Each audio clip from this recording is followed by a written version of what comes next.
Hey, welcome back to the Ping Pong Flick Show. My name is Chris Wong. There has been a couple things that are happening in the Twitter community for the DCEU, specifically for Zack Snyder's Justice League.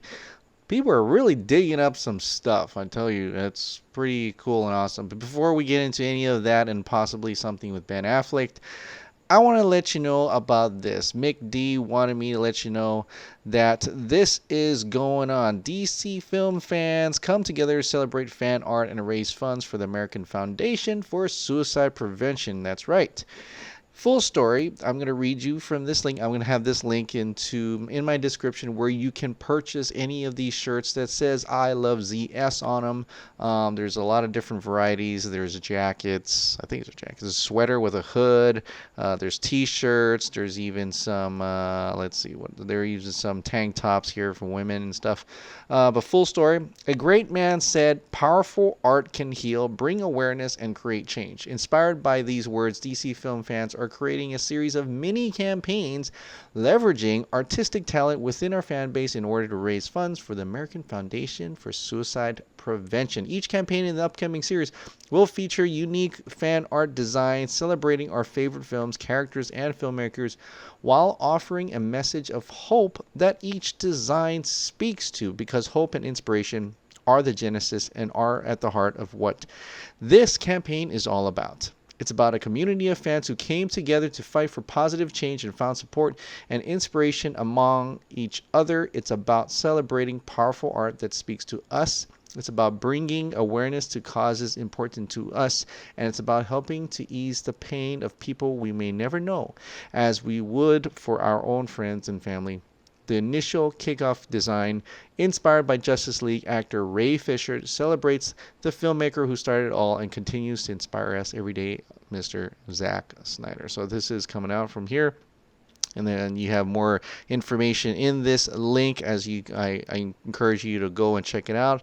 Buy a shirt, get one of these Zack Snyder shirts, and then wear them in support of Zack Snyder, in support of all these artistic talents, and also at the same time giving a little bit to the American Foundation for Suicide Prevention. So thank you so much, Mick D, for putting this out. So thank you for letting me be aware of it, and that's why I'm talking about it here and now.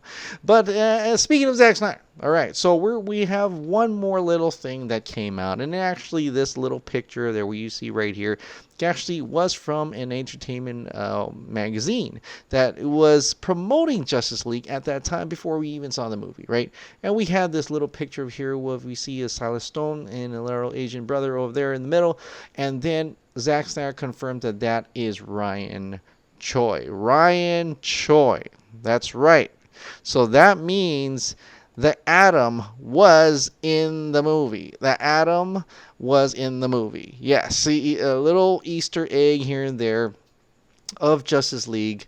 There's so many different Easter eggs, and it was expanding the universe, and we never got to see it. So Ryan Choi is up there amongst the many things that was deleted from Justice League, including vocal, including Henry Cavill's real lip. It's they're all gone, and it's still disheartening to this day, incredibly so.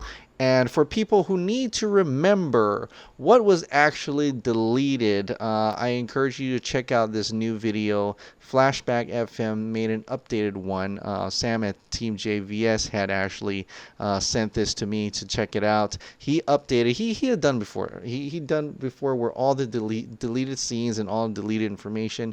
Not sure if it's in the right order or not, but he put it together in a single video for you to check out what has been deleted so far, and he has just updated today, so I put that link in my description below as well. Check that out for you people to cry even harder, remember, get angry. I don't know what you want to do with it, but maybe just be informed, I guess, to see how much have been found so far, and how much more we could possibly find until we actually finally get a possible Snyder Cut of Justice League.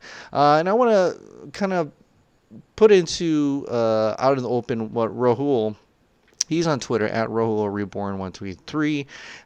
He put this tweet out. If you observe closely, when will you realize that none of the actors were together while shooting some scenes of this sequence? And this sequence is actually during the part in Justice League, the Whedon cut, the one we saw in theater, of where all the heroes are together. They're not in their suits or anything, and they're talking about the mother box and how to get Superman back, right? And so he put it nicely in a nice 20-second video of Aquaman and Wonder Woman, and how their ice line is not exactly to each other, and how it's cut. I mean, that whole sequence was in CGI, right? The whole sequence they were in a green screen. And I kind of wonder, because of the scheduling conflicts they were having problems with reshoots, is it quite possible they couldn't get every single person in the same room? And so when you look at this video, you see how Wonder Woman is looking at Batman and things like that, and their eye lines are not exactly matching. It's possible that they've shot their own part and they composited into that one scene to make it look like they're all in the same room, which is really, just really, oh my god. I mean, it's just a horrible way to do this around here, and we know that from that flashback FM that there actually was a meeting where they were in that room, but in the Whedon cut, in this cut, it does look like they were not in the same room, and they all shot separate scenes compiled together. All they had to do was cut one person looking to the right, it cuts to the next person looking to the left. It's things like that. It just adds more to the disheartening feeling that they've really butchered this up. They've really done some harm to this movie. To this day, we're still talking about it. A lot of people are still finding more stuff about Sam Parker. Even had was able to get to the Aquaman scene where he can show that one's a Whedon cut and Snyder cut, and he gets into real details. So check out that as well on Twitter. But speaking of these people who've been chopping up Justice League, who chopped it up and chopped up BVS and all these things that are happening with Suicide Squad, and not specifically Kevin Tsujihara and even Toby Emmerich. Interesting thing happened today, and we won't know exactly what this means until maybe, hopefully tomorrow, or by the time you see this, at least I'm hoping, is that Warner Brothers CEO Kevin Tsujihara and Chairman Toby Emmerich visited Ben Affleck at his home on Tuesday, or today actually, today. So here's the pictures of them coming out. They're going to meet with him for, I have no idea why. We don't know why. We're hoping to hear about good news possibly by tomorrow or something or the other, as possibly reporters will try to find out. Who knows? Maybe they've always gone to his house. I don't know.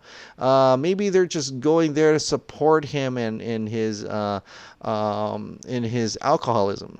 Maybe they're there to support him, or there's also, for a lot of people who are hoping and praying, that maybe they're coming to him with saying, "Hey, here's an offer to be Batman again." Or on the other side of the spectrum is like, "Hey, because of your alcoholism, we're going to let you down easy. You're no longer Batman." This could be so many different parts, or it could be nothing at all, and they're just going to have a drink with him. They knew he's back, and they just want to visit him, see how his health is doing. Who knows at this point? But is it a very interesting development to see Tsujihara and Toby out in the open, and just so happens to be visiting Ben Affleck, the one guy we're trying to figure out if he's still Batman or not, and how's he doing? Is he able to how's he doing with his alcoholism, and hopefully he's able to get through it, and things like that. But for a lot of DCU fans, it really is wondering what is going to happen with him and Batman. Some people even said maybe they should visit Henry Cavill, and that would be quite something. But to have a DCEU without Ben Affleck as Batman and Superman as Henry Cavill as Superman, which really started it all, that'd be would be dark times indeed. It would be really dark times indeed. All right, guys. Well, that's enough for today. Hopefully, we get some great news tomorrow in regards to Ben Affleck Affleck, and hopefully there is any news or anything with that altogether. But in the meantime, check out the little DC Film Fans for the American Foundation for Suicide Prevention page. And if you want to order a shirt, go ahead and order a shirt. All proceeds, most proceeds, I think there's about, I think it says about, there's a certain percentage of those proceeds that will go to the American Foundations for Suicide Prevention. All right, guys. Well, thank you so much for subscribing. Thank you so much for watching. I'll see you next time. Bye.